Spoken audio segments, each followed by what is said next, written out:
It was just a portrait of a mother and her daughters, but look more closely at their hands. Dr. James Mitchell had spent 15 years studying photographic archives at the New York Historical Society, but he had never seen anything quite like this. The portrait arrived in a donation box from an estate sale in Brooklyn, dozens of glass plate negatives wrapped in yellowed newspaper from 1923. Most showed typical late 19th century scenes: stern-faced merchants, wedding parties, children in Sunday clothes. But one image stopped him cold. 3 women stared back through time. A mother, perhaps 40 years old, sat centered in an ornate wooden chair.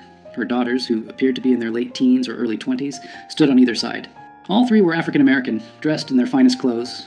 High-collared dresses with intricate lacework, their hair styled with obvious care. The formal studio backdrop showed a painted garden scene, common for the era. What struck James wasn't the composition or the subject's dignified expressions. It was their hands. The mother's hands rested in her lap, fingers interlaced in an unusual pattern. Her right thumb crossed over her left, with her index and middle fingers extended while the others curled inward. The daughters each placed one hand on their mother's shoulders, their fingers arranged in similar, deliberate configurations. James had examined thousands of Victorian-era portraits. Subjects typically kept their hands still, folded naturally or resting on props. Photographers of that period demanded absolute stillness during the long exposure times. Every detail was intentional. These hand positions looked too specific, too purposeful to be coincidental. He lifted the magnifying glass, studying the negative more carefully. In the bottom right corner, barely visible, someone had etched tiny numbers into the glass. NY 1892-247. James couldn't shake the image from his mind. That evening, he returned to his apartment in the Upper West Side and spread his research materials across the dining table. He had photographed the glass negative with a high-resolution camera, and now the portrait filled his laptop screen in startling clarity. The detail was remarkable for 1892. He could see the texture of the fabric, the small brooch pinned to the mother's collar, even the subtle differences in the daughter's features. But it was the hands that held his attention. He zoomed in until each finger filled the frame. The positioning was unmistakable now. This wasn't random. The mother's right thumb crossed deliberately over her left, a gesture that required conscious effort to maintain during the exposure.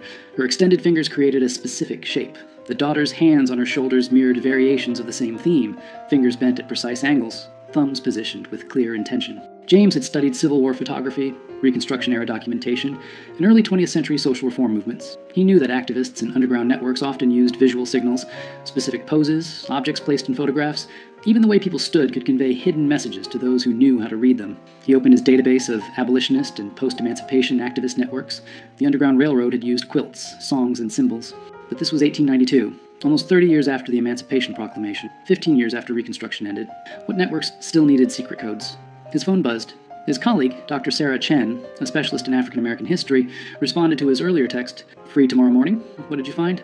James typed back, "Something that might rewrite what we know about post-Reconstruction activism in New York. Bring your sources on property rights and documentation struggles." Sarah arrived at the Historical Society at 9 sharp, carrying a worn leather satchel filled with research materials. James had the portrait projected on the wall of the research room, larger than life. The 3 women gazed down at them with quiet dignity. "Look at their hands," James said, pointing with a laser pointer. Every finger positioned deliberately. Sarah approached the projection, her eyes narrowing. She set down her bag and pulled out a thick folder. After Reconstruction collapsed in 1877, African American families in the North faced a different kind of battle. Not slavery, but systematic exclusion. Property rights, inheritance, even proof of identity became weapons used against them. She spread documents across the table. Legal papers, city records, newspaper clippings from the 1880s and 1890s. New York wasn't the progressive haven people imagine. Black families struggled to maintain property ownership, establish businesses, prove legal marriages. Many had fled the South with nothing but their word. No birth certificates, no marriage licenses, no documentation. James picked up a yellowed newspaper from 1891. The headline read, "Property Dispute in Harlem? Family Claims Ownership Without Documentation." "Exactly," Sarah continued. "I've been researching mutual aid societies from this period. African American communities created networks to help each other navigate these systems. They pooled resources to hire lawyers, shared information about sympathetic officials, created their own verification systems when the official ones excluded them." "Secret networks," James said quietly. "Not secret in the sense of hidden," Sarah corrected.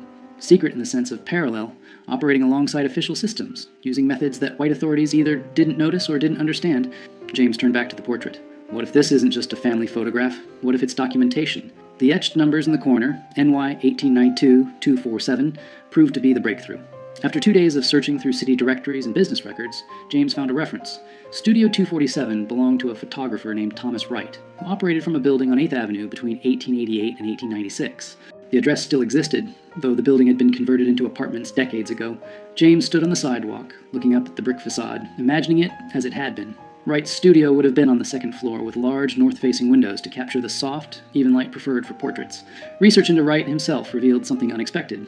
Thomas Wright was white, born in Massachusetts in 1851, trained as a photographer in Boston. He moved to New York in 1887 and established his studio in a neighborhood that was becoming increasingly diverse. Irish immigrants, Italian families, and a growing African-American community migrating from the South. But Wright's clientele was unusual for the era. While most white photographers either refused to photograph black clients or charged them significantly more, Wright's advertisements appeared in African-American newspapers. His studio welcomed all customers at equal rates. Sarah found an interview Wright gave to a small, progressive newspaper in 1894. He spoke about photography as a tool for dignity and documentation, arguing that every person deserved a quality portrait regardless of their background. Between the lines, James sensed something more, a quiet activism, a deliberate choice to serve a community that others excluded. He was an ally, Sarah said, reading over James's shoulder. And if these hand positions are codes, he would have been the one who helped create them, documented them, distributed them. James contacted Dr. Marcus Thompson, a cryptography historian at Columbia University, who specialized in visual communication systems. Marcus arrived at the Historical Society that afternoon, his curiosity piqued by James's cryptic phone call. Victorian-era codes often seem impossibly complex to us now, Marcus explained, examining the portrait, but they were usually quite practical for their users. The key is understanding the context. Who needed to communicate, what information they needed to convey, and who they needed to hide it from. He photographed the hand positions from multiple angles, then opened his laptop and began creating digital tracings. Let's start with the assumption that each hand position represents something specific. Not letters, too complex for a photograph. More likely, categories, confirmations, statuses. Sarah pulled out her research on documentation struggles. What if it's about identity verification? These networks needed ways to confirm who people were, that they were legitimate members of the community, that they could be trusted with sensitive information. Marcus nodded slowly. Right. So the mother's hand position might indicate her role. Family head, network member, someone vouching for others.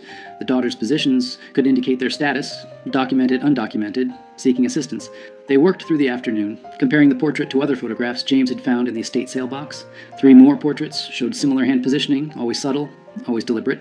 In one, a couple's intertwined fingers created a pattern. In another, a man's hand rested on a Bible with specific fingers extended.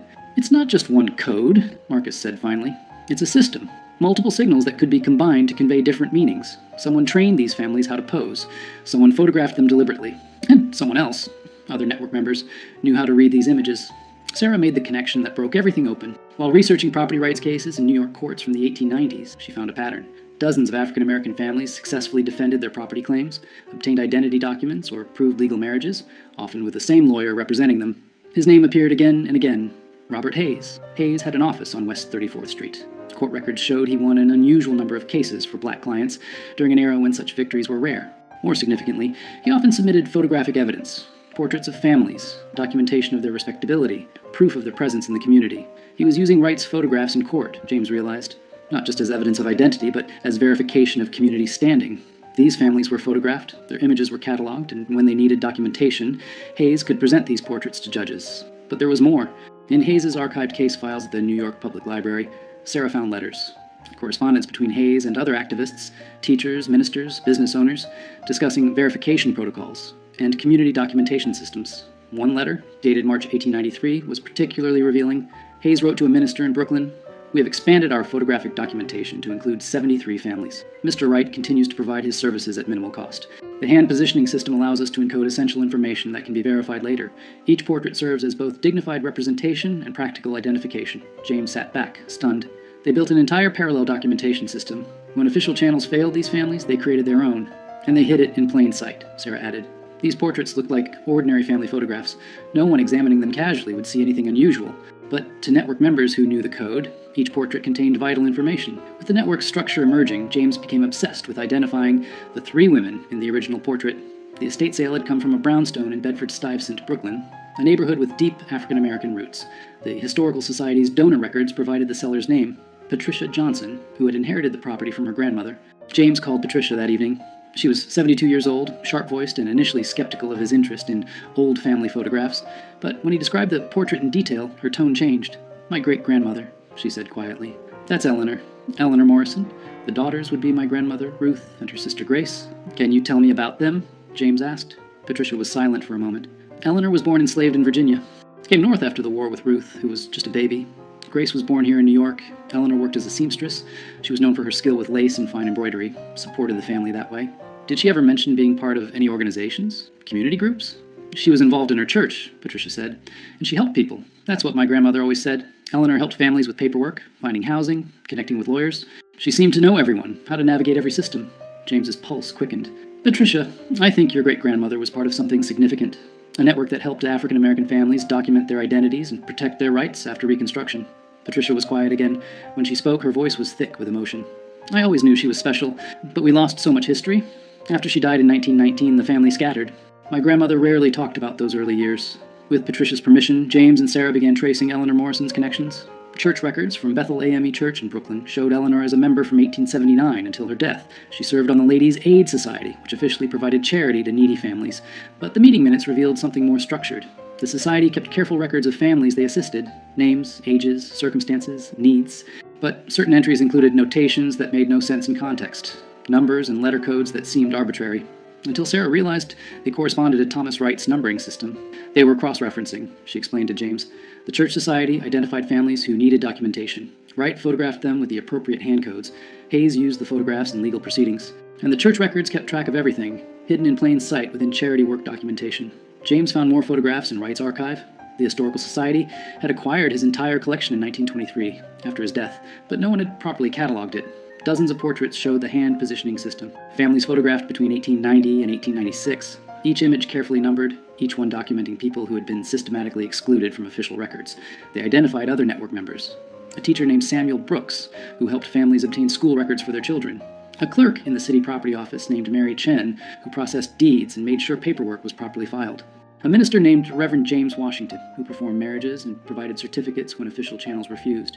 Each person had taken quiet risks, used their position to help, operated within a system designed to exclude the people they served. Together, they had created something powerful, a shadow archive that preserved dignity and protection when official America offered neither. 3 months into their research, James and Sarah organized an exhibition at the Historical Society. They displayed 20 portraits from Wright's collection, each showing the hand positioning system, each accompanied by the story they had uncovered about the family photographed. Patricia Johnson attended, seeing her great-grandmother's portrait properly honored for the first time. She brought her daughter and granddaughter, 4 generations of Eleanor Morrison's descendants standing before the image that had started everything. But the exhibition's most powerful moment came when other descendants arrived. James and Sarah had located families connected to 12 of the photographed individuals.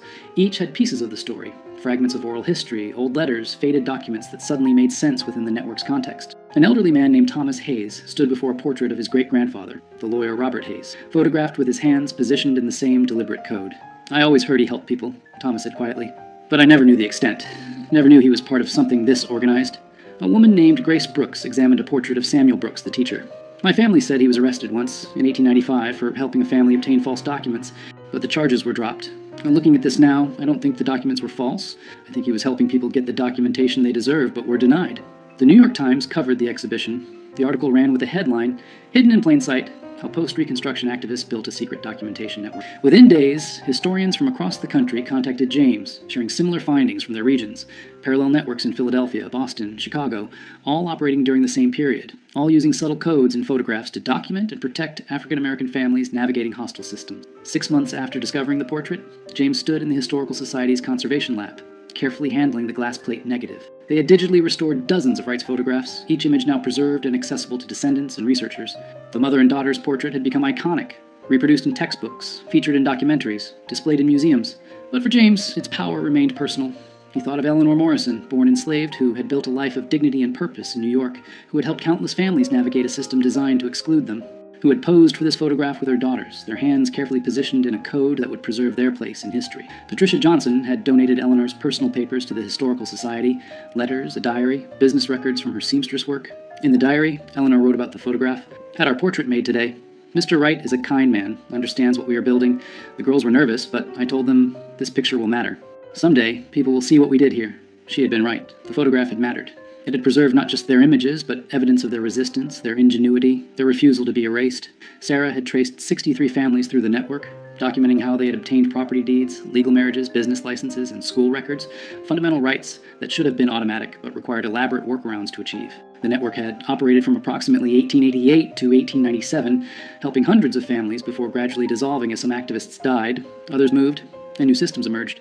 Thomas Wright had died in 1923, his contribution largely forgotten. Robert Hayes had continued practicing law until 1910. Eleanor Morrison had lived to see her daughters married and established, her work continued by others.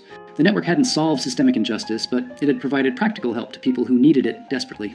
James met regularly with descendants now, collecting oral histories, connecting families who shared this hidden heritage. The portrait had become more than historical evidence. It was a bridge between generations, proof that their ancestors had been resourceful, connected, and determined to create justice when official America denied it. He thought of Eleanor's hands, positioned deliberately in that Brooklyn studio in 1892, her fingers creating a code that would outlive her, that would carry her story across more than a century. In the end, the simplest gestures could hold the most profound truths. Sometimes, you just needed to look closely enough to see them.